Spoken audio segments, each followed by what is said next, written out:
but it was a good surprise as he now can finally try and learn how the different Kekkei Genkai like lava release work. They are then teleported to Yami's tent, back in his Komoha camp. Yami just looks at Mei and suddenly, her eyes become hollow, indicating that she is in a genjutsu. If I am to use the lava and boil style, my strength would be raised by another 20%. Thought Yami as he prepared for another experiment, his lips morphed into a sinister smile. Back in Konoha something else was happening. One of Yami's clones was in one of the Inyazuka orphanages when he looked at one of the kids in there, and smiled towards them. Yamato, you seem nervous, is something going on? Asked the Yami's shadow clone, as he looked at Yamato. Yamato is an orphan that was randomly selected to be in the Inyazuka orphanage. All according to plan. Thinks Yami's clone as it reviews the plan that the original came up with. Yamato with uncertainty nodded and gently touched the ground. Slowly out of the orphanage porcelain floor a small flower broke the plate and bloomed. The kids laughed at this since it seems fun to them, but the matron has a shocked look on her face. She truly understands what this means. This is the legendary wood release. Yami's clone has a mischievous smile on his face. Things were all according to his plan. When that happened, Konoha had a shock. Finally, after many generations, another wood-style user has appeared, and he is a member of the Inyazuka clan. Immediately as soon as it was announced, Yami was surprised, so he started negotiating certain things with the Konoha village. Of course, Yamato would still be part of the Inyazuka clan, no one would even dare dispute someone like Yami on this. But he has now become more of a symbol now, of a new hope. To the civilians this was a miracle that could be attributed to fate. But the ninja were different, most of them already pieced together that this was a little too much of a coincidence. They immediately started suspecting Yami, of some type of interference with Yamato's so-called natural wood release. No matter how things developed though, one thing could be agreed on by everyone. The Inyazuka clan just got another rising star. Also with the crystal release user Gurren, that didn't cause too much of an uproar, because even though crystal release Kekkei Genkai is strong, it doesn't have any legendary feats like the wood style. Just like this, 2 more months passed, the third ninja war was still going on. But for Yami, it was no problem at all, he kept getting benefits from it. Also Mei Terumi has somehow escaped from Konoha during one of Yami's negotiations in Konoha. Though no one said anything, the latent clan head meetings have become more of a playground for Yami, and every clan head has noticed this.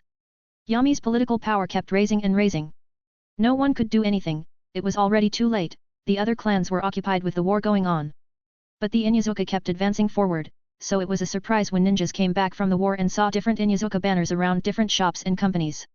Even though ninjas aren't very knowledgeable in economics, they could still understand what this meant. The Inyazuka clan, no, it is Yami Inyazuka who has taken over Konoha. But this came as grave news to the people who even had thoughts of going against Yami. He has something like political immunity, he is untouchable by normal political means anymore, even the daimyo would have to listen to his suggestions. A/N, just to clarify, yes, Yami did experiment on Yamato to give him the wood release. Here it is the bonus chapter. Announcement, for every 1000 power stones in this story, this will get one extra chapter that day. 151, Insecurities. Chapter 151. Title, Insecurities. Yamato looked at Yami, well, more specifically, it was Yami's clone. But since a shadow clone will transfer its memories after being dispelled, it is still the same as talking to Yami himself. They are currently in Yami's backyard, both of them are sitting on the grass. Yamato looks at him, with uncertainty in his eyes. After all, he thinks that he has never met Yami personally. Ever since he was accepted in the orphanage, he has only seen Yami a handful of times. Yamato used to be just your everyday orphan before being picked by the Inyazuka's orphanage for the gifted. Which is considered amazing. It is known that the people picked by the Inyazuka orphanage are always amazingly talented children. Suddenly Yami's clone pulls out a scroll and unfolds it. Inside it there are strange fuinjutsu markings of different varieties. Yami put his palm on the scroll and poof! Smoke appears around the scroll, but when it settles down, the only thing seen in it is a large stack of books. Yami's clone smiles and says to Yamato with a reassuring voice, "These are the books we will be learning about during this week." Yamato immediately looked even more uncertain, but Yami's clone simply flashed an even wider reassuring smile towards him. Yami POV. This world truly is a place where wonders can happen. No matter the blood, betrayal, massacres. I think I love this world. It isn't something as simple as just because it has cool ninjutsu. It is more than that. Just like in my last world, people considered some countries as the land of dreams with a lot of opportunities. This world to me is my land of opportunities. I have achieved quite a bit during my stay on here. I am still only 19 and nowhere near my peak strength. But that doesn't mean anything. I will go higher. My children, the Inyazuka clan, Konoha, I will leave all of these things behind as they will all wither as cities turn to dust and the humans turn into maggot sht. But I will still be here, still living like nothing was even outside of my expectations. Sitting on the heavenly throne while looking down at the people below me. Laughing at their heroic deeds and their sufferings, while I sit on my throne, looking down on the whole world. But first, I can't jump my steps to divinity. I look at this scenery around me. The trees and grass, while I lie down on the ground and stare at the sky. Lately there hasn't been a lot of stuff going on. Well, my clones have been killing and stealing treasures around the world, but that is more like background noise to me. I am expecting 2 children this year, one by my little Kumo spy and the other, is by Tsum. Finally the manipulation during Tsum's life paid off, since my little spy was so boring with her emotionless look, the threesomes made my SX life a lot more entertaining. Also I learned that Mikoto is pregnant too. Obviously the kid is not mine, but I still want to look at Fugaku's face if he knew that he got me sloppy seconds. Well, I guess many Konoichi will have to be sloppy seconds because of me. I can be really charming when I want to. As expected, I have been spending my last couple of months just relaxing and having a lot of fun with a lot of young ladies, and some MILFs thrown in there every now and then to spice things up sometimes. I must say though, my immortal life has been treating me quite well. Plus lately things have been going quite good too, and everything has been going to plan. I have noticed that I have changed quite a bit since I came into this world.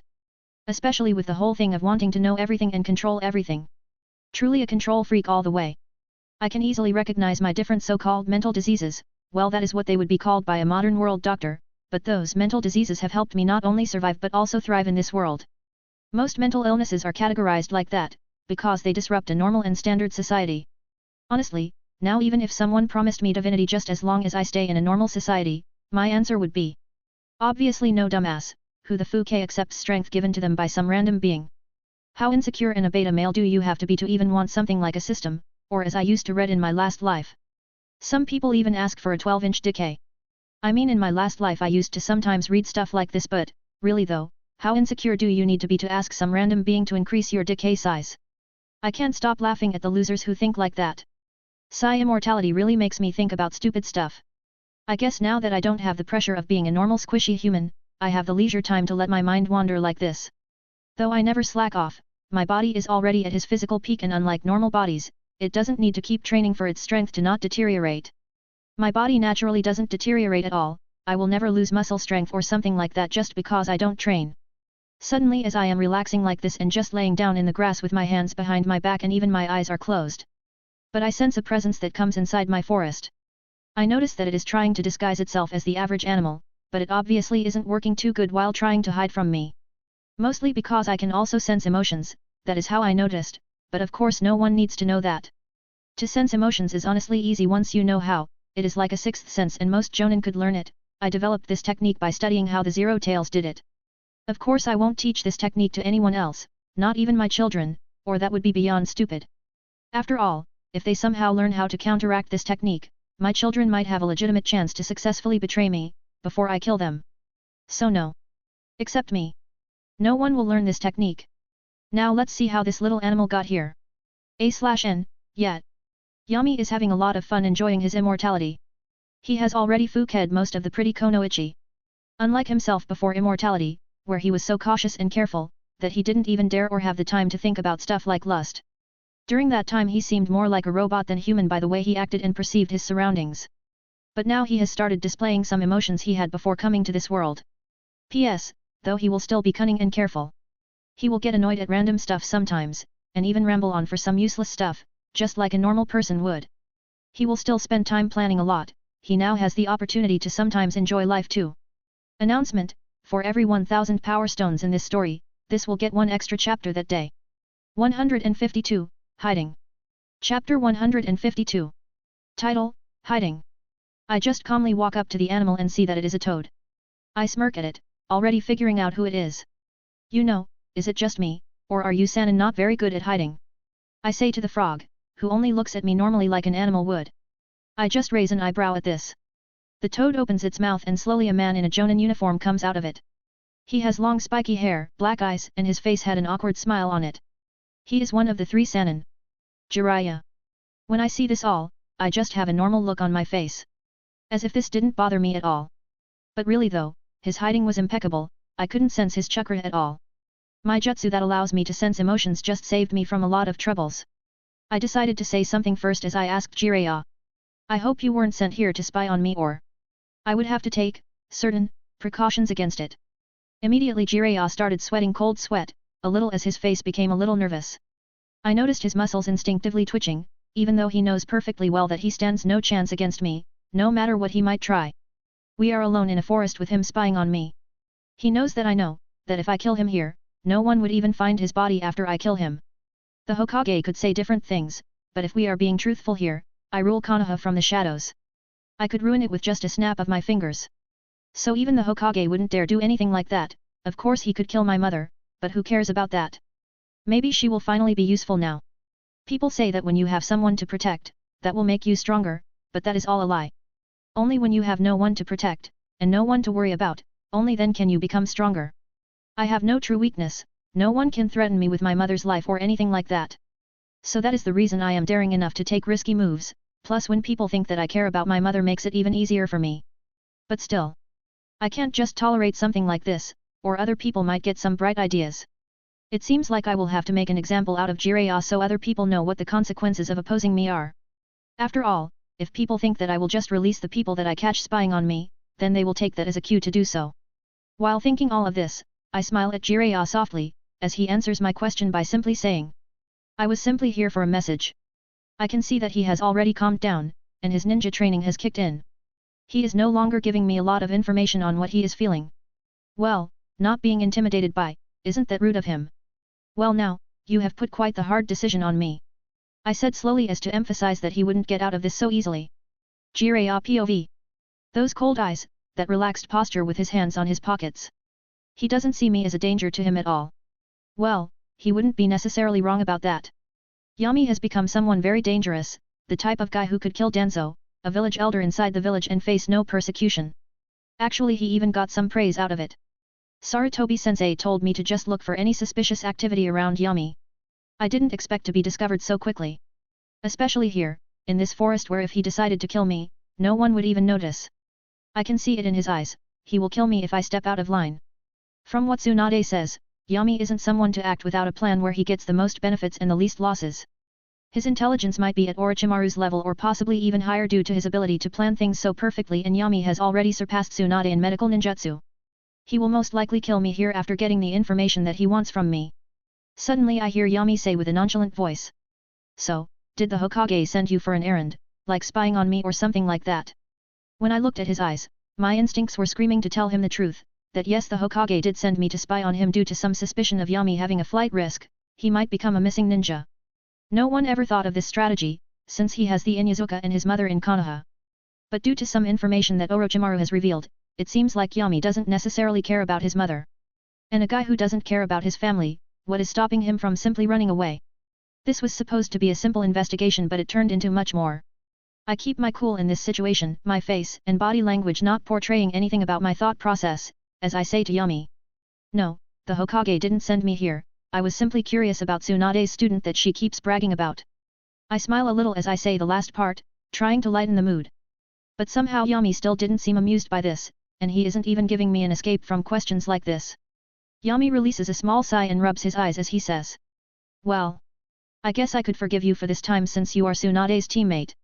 I didn't know how to feel about that, so I simply nodded and didn't say anything. I took that as my cue to leave. I turned around and am about to walk away. Suddenly I hear Yami say again. I don't think I gave you permission to leave. As soon as I heard that, I couldn't help but be filled with abject despair.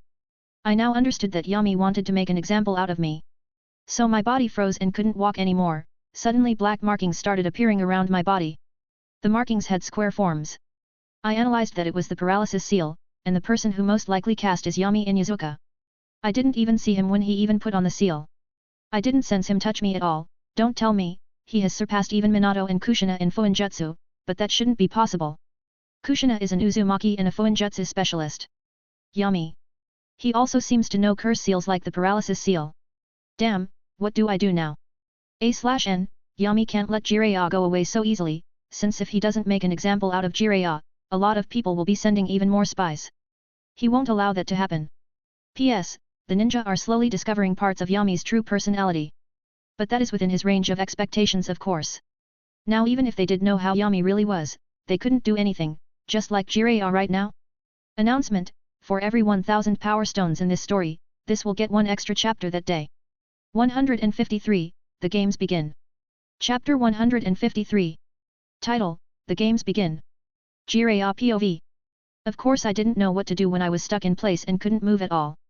The only thing I can hear are Yami's footsteps as he calmly walks forward. Damn, am I really going to die like this? I guess Minato really is the child of prophecy. Sadly Yahiko, Konan, and Nagato died, when they were ambushed by Hanzo the salamander. If I die, their memory will die with me too. No, I can't give up easily like this. I run chakra through all of my body, trying to force the paralysis seal to be undone. Yami seems to be so casual, so it means that he isn't taking me seriously. I can use this against him and escape. I use my chakra to try and corrode the seal, but I can sense that the seal is only slightly weakened. But it's not enough, so I try to stay completely still. Even though I haven't mastered this form completely, I can still enter it for a couple of seconds. I try to gather some sage chakra, but I immediately stop doing so as I look at my chakra reserves. They are dropping. But how? I am not using any jutsu or anything like that. The next thing I hear is Yami's whispering in an amused tune in his voice. So, you must be thinking something like my chakra level is dropping. But I am not using any jutsu, how is that possible? Isn't that right? He figured me out immediately. Can Yami read minds? Does he have an ability like that? Now you must be thinking if I have read your mind. Says Yami, as he gets in front of me. That is when I see his mocking smirk. Even with him being so expressive, I still can't guess what he is thinking. Damn it. I don't understand his intentions, does he want to kill me or not? Or maybe he just wants to cut off one of my arms to make an example of me. But even these thoughts of mine are simply a speculation. Even while I think this, Yami simply has his hands in his pockets. His posture completely relaxed. He truly didn't see me as a threat at all. I can see it on his eyes, it's not that he underestimates me, more like he understands me. He understands that no matter what I do, I will never be able to pose any real danger to him. How about this then, since killing you would be troublesome? How about you cut one of your fingers and never do something stupid like this again? Says Yami, as he sighs slightly at this. So, it seems like he has decided to let me live. Hey. I immediately feel the Fuinjutsu crawling away, and getting out of my body. But I will definitely check later if Yami has left anything inside my body. I didn't even see him put the paralysis curse seal on me. Who knows what else he might have done? Yami just looks at me calmly, I don't let him repeat what he said again. So I just took a kunao. Fwish. Plop. And my bloody pinky finger fell on the ground. Yami just nodded at this, and walked away, and started whistling like he has no care in the world. Damn, he is really terrifying, I am definitely not spying on him ever again. Let Orochimaru do this SHT, after all he suggested to Sarutobi-sensei that we do this. I look at my pinky finger on the grass, even as I see Yami walking away. I don't dare go and grab my finger, or he might change his mind, that monster is unpredictable. So I just started walking away too. Better lose a finger than my life. When I am a safe distance away I can't help but think of the terrifying situation I was in. Damn. I got off this easily. I honestly thought he would kill me when I saw the look in his eyes. I was really lucky this time. I had misunderstood and thought he was more like Sarutobi-sensei. It seems like I was wrong. He is dominant, extremely dominant. I wonder how Tsunade can even live with someone like that. Their personalities would clash constantly. I mean she even lets her kid around Yami, that isn't like Tsunade at all. Or maybe there is something I am not seeing here. I should ask Orochimaru more about this, he can figure out stuff like this way quicker and more accurately than me. I look at my now missing pinky finger. I guess I will stop the bleeding, it isn't that bad anyway, it doesn't even affect my fighting abilities too much. After 10 days, I return to Konoha. I know that Tsunade will be able to handle herself in the front lines against Tsunagakure for some time, even without my help. Immediately I go to the Hokage's office, where I find Hiruzen-sensei. When I ask him if Orochimaru is around, he simply says that he isn't here but, in a couple of days he might return to Konoha because of certain situations raising in the front lines against the Hidden Mist village. I only sigh and explain the situation, he thinks about it a little and says. Well, I have a certain theory why Tsunade is doing what she is doing. But I am sure that Orochimaru could prove this. I just nod towards him, and go towards the hospital to check if everything is alright with my body. Sigh, this situation seems to be way more complicated than it seems. Hope I don't regret what I will discover. Sometimes I know that ignorance is a bliss. General POV. Hachi and his team are in another patrol. Ever since the time when Mei got taken by Yami, Hachi couldn't help but contemplate that situation. Was that the right decision? Was it wrong of him and his team to let Mei go like that? But he is sure that Yami won't be cruel to Mei. I am sure that Yami won't be cruel to her. After all, even though Yami is a little harsh, he isn't cruel. I can be sure of that. Thinks Hachi, but he still can't get that feeling in his stomach. As if Yami isn't what he seems. Suddenly, as he was thinking this, his instincts kicked in as he and his team, who were just jumping from tree to tree, heard a sound as if something was burning. Explosion seals. Is the last thing Hachi thinks as. Boom. As the explosion envelopes Hachi and his team. A/N, now the games will start. P.S. Jiraiya isn't dumb, even though he might seem so when compared to the people like Orochimaru. So Jiraiya is suspicious of something. Got sick today. Might have gotten COVID-19? 154, Plot Armor. Chapter 154. Title, Plot Armor. Boom. As Hachi's team are enveloped in the explosion, since Ken, their Jonin sensei, was closest to Momo and Hachi, he grabbed them both to pull them out of the explosion. Because of this, Shoto is enveloped by the flames of the explosion and his lungs burn before he can scream anything. For Hachi it feels like time has slowed down, as Shoto's face burned off and his eyes melt into his own skull. But he immediately comes to his senses as he sees the explosion coming towards them. He didn't even feel pity for his teammate who he bled and cried with. Hachi is simply terrified, tears start coming out of his eyes. Momo, his teammate, is also terrified of this, but before the explosion reaches either of them, Kai's hair lengthens even more as it surrounds them all, in a cocoon protecting them. I didn't smell anything wrong. This is bad. I need to get the kids out of here. If they were able to hide this good, it means that they must be mist ninjas that specialize in assassination. They must also be very strong to be able to hide from an Inyazuka. Thinks Ken, as he analyzes the situation, choosing the best outcome possible in this. Since it's a high-level battle, Hachi and Momo would be useless in a fight like this.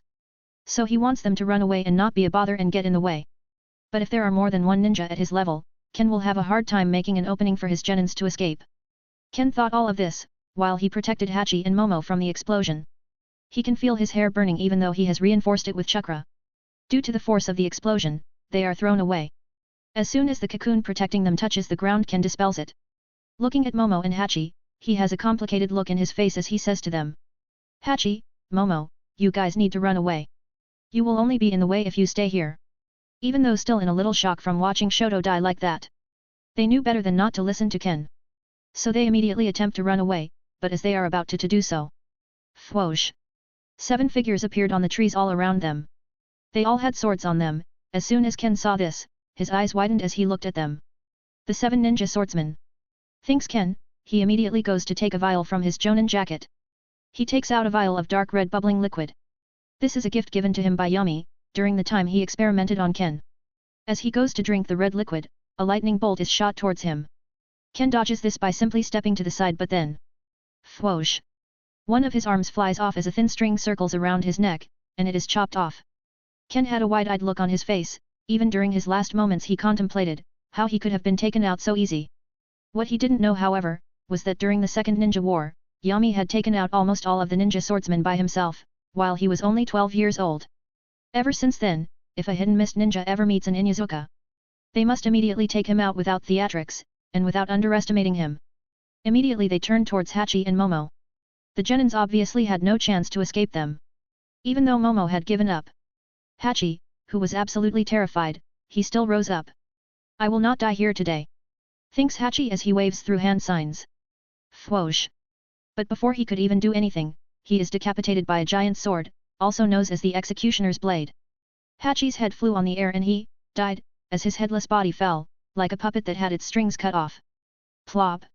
His head too, landed on the ground. When Momo saw this, she wanted to scream, but a ninja wire was wrapped around her throat. Better not scream, little girl, or you will end up like your little boyfriend there, said the one with the giant executioner's blade. Yami POV. I just looked at my new test subject on the medical table, when suddenly I get the memories of the shadow clone hidden inside Hachi.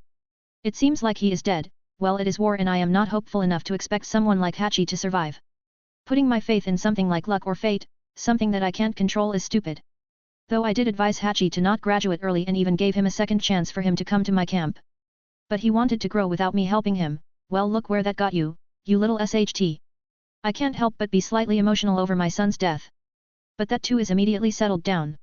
After all, in this world, death is only a state of being. Plus, even if it wasn't, I am prepared anyway. Sigh. But really though, meeting the 7 ninja swordsmen is as unlucky as it can get in there. My clone made the right decision to not appear and help Hachi. Because even if he did appear, he is still only a shadow clone, him hoping to be able to take the 7 ninja swordsmen is almost impossible, even though I could easily do it. After all, he is still only a clone. Using the high ration to get Hachi would also be almost impossible since my clone can't use the high ration to bring someone with them. Well, I guess I will have to deal with Tsunade's hysteria. That will be such a hassle. I really don't want to do it. Guess my disappointment of a son couldn't keep himself from dying. He just kept making dumb decisions, thinking that he will be able to grow if he is away from me. In war there is no such thing as wanting to grow, there is only death or survival. And he, as the weaklings that he was. He died. My emotions are completely calm, even as I let a single tear fall from my right eye. That is as far as I will mourn him, and he should be glad he was my son, for his father will reach the heavens themselves. So goodbye my son, who never knew I was his father. A/N, Hachi died, yep, sadly he didn't have plot armor. Could Yami have saved him? Most likely yes, but he would have to make a big sacrifice for that. Plus it would ruin some of his plans, so he let his son die. Hachi was given different chances to choose the smart path, but he refused. I gave small hints, mostly from Hachi's perspective, to make his decision seem as something logical and not too bad to the reader. But ever since then, Yami had already prepared himself in case Hachi dies. So don't expect theatrics from Yami, he will continue with his own path. P.S. Some people might be outraged at this, but the chances of Hachi surviving were pretty low. Even though he was Yami's son. After all, I strive to make this story realistic. P.S. Hachi was weak, he wasn't even as strong as an experienced Chunin. This is the 2K bonus chapter that I couldn't post yesterday. Announcement, for every 1000 power stones in this story, this will get one extra chapter plus the daily chapter. 155, The Flames of Youth. Chapter 155. Title, The Flames of Youth. Yami POV. Since Hachi is dead, the situation isn't that bad. The plan can continue back into its tracks. My power will keep growing, no need to think about something like this anymore. He could have betrayed me anyway when he grew up. Either voluntarily or involuntarily, due to a genjutsu like Kota Amatsukami or something like that. Sigh. I guess things will get a little complicated here. I will have to deal with Tsunade, plus the 7 ninja swordsmen are going to attack the Konoha camp. Where Orochimaru should be residing. Sadly he isn't there, he has been summoned by the Hokage, because Jiraiya became curious about mine and Tsunade's little secret. Now obviously to get this information wasn't through spies or mosquitoes. Not even spying Fuinjutsu seals, since if something like that was in the Hokage's office it would be obviously noticed. What did I use to spy on them? Well obviously a technology, many radio recorders all over the office of the Hokage. It is perfect, since that technology isn't developed yet here, it's only in its early phases. But with my Google knowledge from my first life, I did search on how radios work for a school project one time. So that was useful for myself to develop these since no chakra check or anything like that would be able to notice the little guys. They are placed inside the walls, and blended with the surrounding cement so not even a Byakugan would be able to notice that it was there. This technology should be developed around the time the Third Ninja War is over. But I can release it a little before that and get the patent. Which isn't worth much in this world, but if I am the one who owns it, well obviously no one would be dumb enough to challenge me just for some short-range communication. Which is already available by some jutsu. Anyway, Orochimaru won't be at the camp, so it will be completely wrecked. Normally that would happen, but I have a certain trump card. After that is played, everything will fall into place, just like according to plan. General POV. While Yami was contemplating different scenarios, and adjusting his plans a little. In the Konoha camp that fights against the Hidden Mist village. Countless corpses were piled up like a mountain. Hundreds of ninja were dead, with the 7 ninja swordsmen working together, this camp stood no chance against them. Even though they did hold them back for some time. While they were fighting, a certain tall and well-built man with high cheekbones, a somewhat bulbous nose, dark hair, thick eyebrows, and noticeable body hair on his wrists and forearms. His hair was cut in a bowl style that was combed to his right and lifts slightly. He also sported a bristling mustache with a small goatee and stubble which made up the rest of his beard. He wore a green jumpsuit, orange striped leg warmers, and a yellow scarf around his neck. It was Du. While looking at all of this and the ninja dying around him, already hundreds of them have been killed. It won't take much more for the others to be killed too. When he understood that, Du built up his resolve. His eyes closed as his chakra started going directly for the 8th gate. Even while this was happening, he can't help but regret not seeing his son one last time. Guy, it seems like I won't be able to see you grow up. But don't worry. I know that you already have comrades that will protect you. And Yami will protect you too, even though he appears tough. I know that Yami has a soft spot for Guy, so please, my son. Let your flames of youth shine so bright that Itikan will be seen from the edge of the world. Even while thinking this, slowly, red mist-like chakra started surrounding his body. The Konoha ninja who were close to him, were looking at Du, the middle-aged genin, who started exerting so much pressure that even they didn't know what to do. Suddenly the 7 ninja swordsmen noticed the strange phenomenon. The swordsman with the giant explosion sword started asking. Well, it burst. But before he could even finish saying what he was going to say, his head burst like a watermelon. The other swordsman immediately jumped back. But suddenly, the swordsman with the needle sword, his body was kicked in the chest by what to them seemed like a red blur, his chest caved in. Burst. And a giant hole appeared in his chest. The other ninja swordsmen immediately understood the situation, thankfully they had prepared for this. It was called the Yami Inyazuka flee on-site strategy. They all split up in different directions and started running at full speed. This way, Do would have to follow one of them. This strategy worked as Do went after the one with the heavy hammer and sword. He kicked his head, and the head flew off like a football was kicked. Do wanted to go after the others but suddenly. Crack! His body gave out and as he was mid-jump, his overheated body started falling to the ground, slowly turning to dark ash. Guy, when you find someone to protect. I hope that. Even Du's last thoughts couldn't be finished as he died. But the ninja swordsmen all had already retreated, not daring to return back to the scene, hoping that they can get out of this alive, not knowing that their attacker is already dead. They had been prepared to take on Orochimaru, in case he was here. They were happy that he wasn't and thought that it was their lucky day. Not understanding that someone even stronger than Orochimaru was amongst their opponents. Though 4 of them escaped safely, they would never forget this day. As the 7 ninja swordsmen, were easily defeated by a leaf genin. Yami on the other hand, had already seen the situation with the help of his mosquitoes. He was sitting on his chair, inside his tent. He also had a strange smile on his face. Letting Jiraiya go was part of my plan. Me letting his suspicion develop even more, insinuating that I only let him go because of Tsunade. That aroused a suspicion in the relationship between Tsunade and me. Then predicting the way that the Hokage would react, was easy. Hiruzen obviously wouldn't tell his suspicion to Jiraiya before he got some proof. The only people he knew that would know the truth would be Tsunade, me and Orochimaru. So he obviously chose Orochimaru to come and verify it. All of this was according to my plan.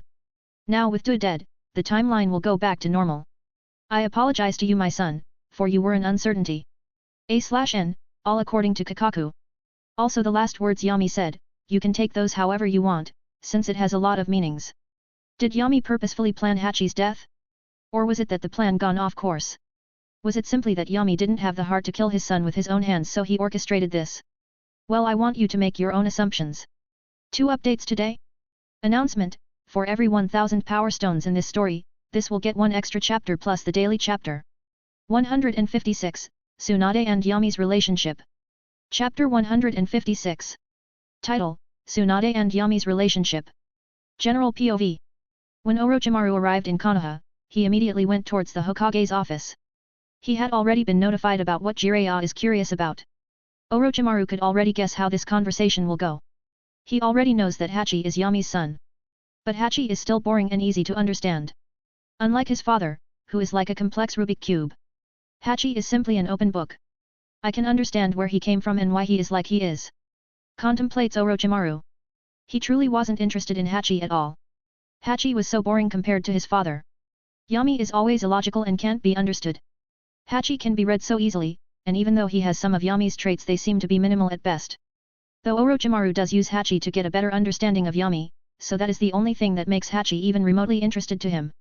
When he goes to the Hokage tower, he enters inside and no one bothers him, as he calmly walks to the office. Everyone just politely nods his way, not daring to stop him. He is an S-rank ninja and a Sannin, plus being the Hokage's student holds some weight too.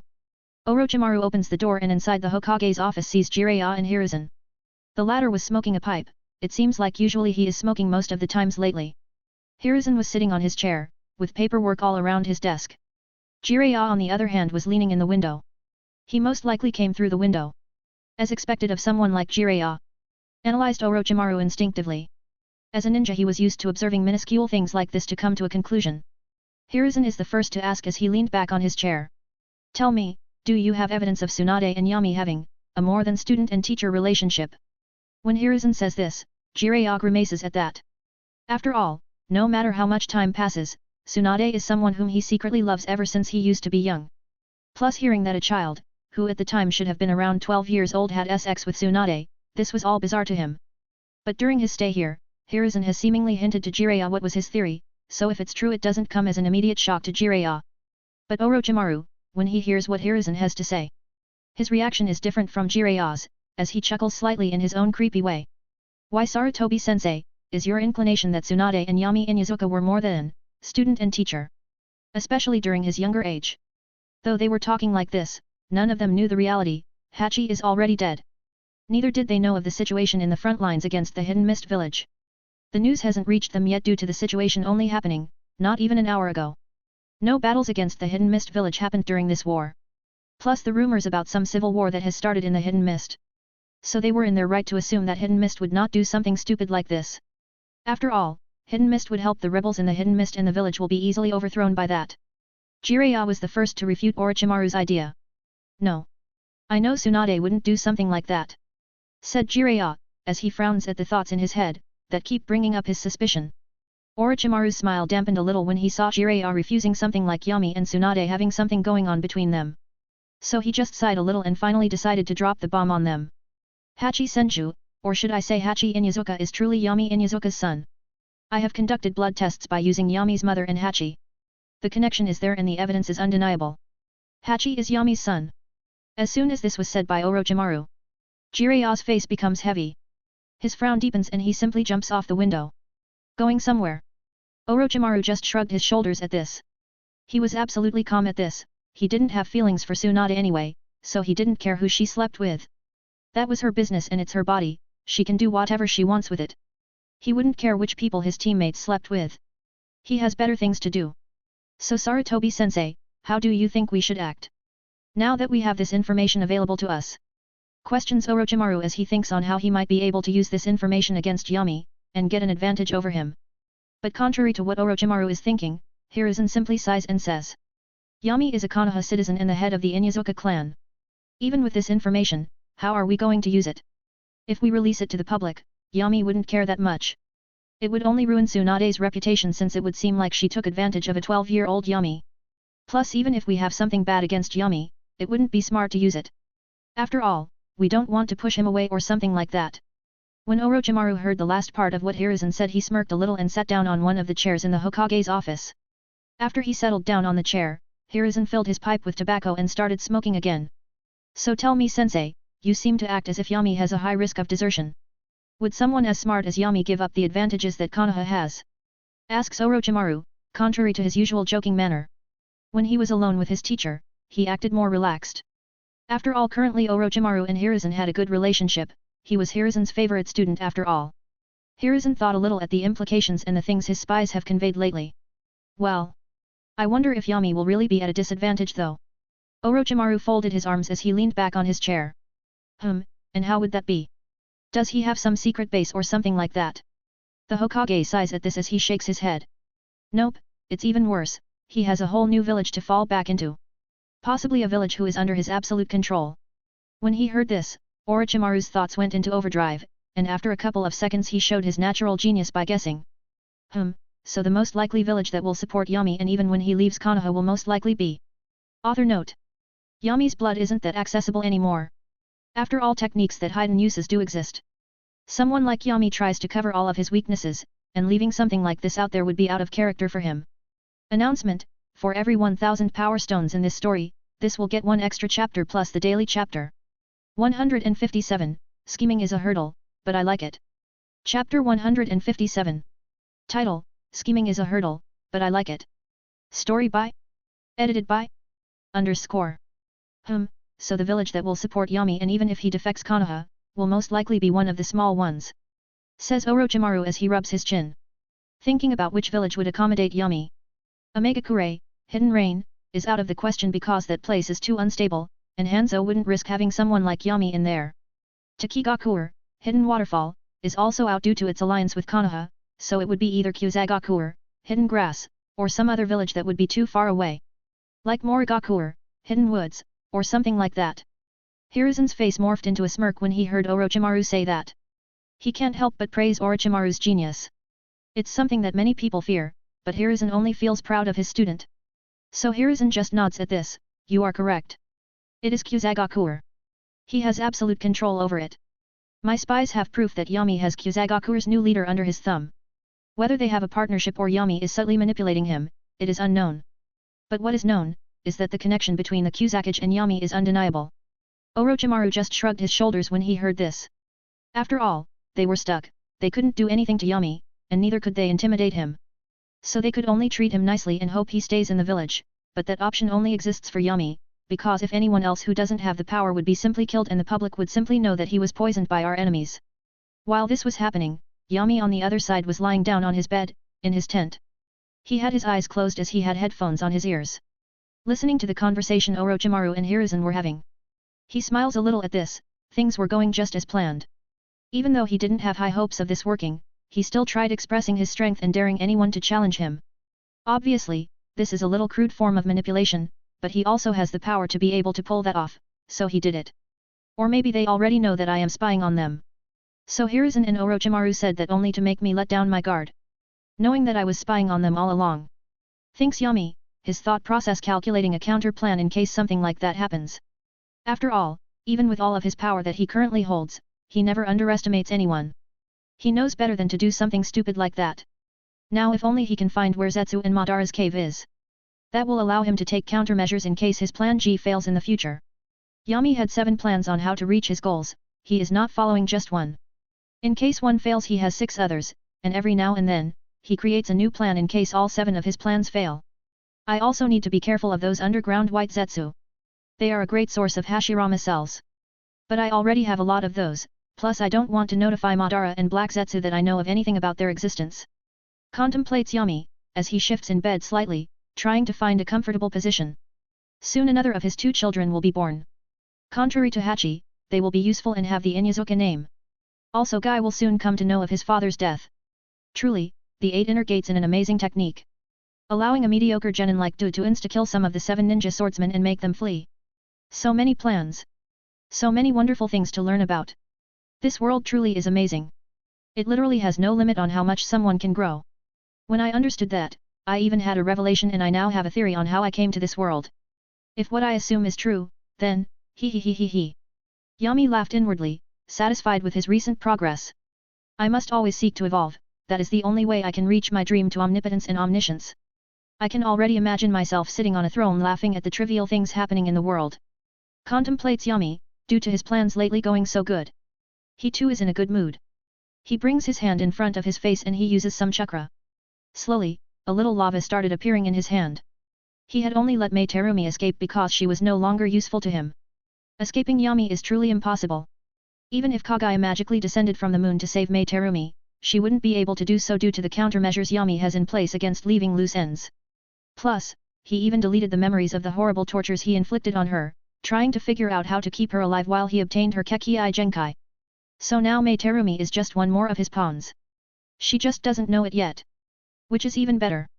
Around another 5 years and the war should be over. I must get some more benefits from this war. My shadow clones are already plundering the world for me. But that isn't enough. I need some more.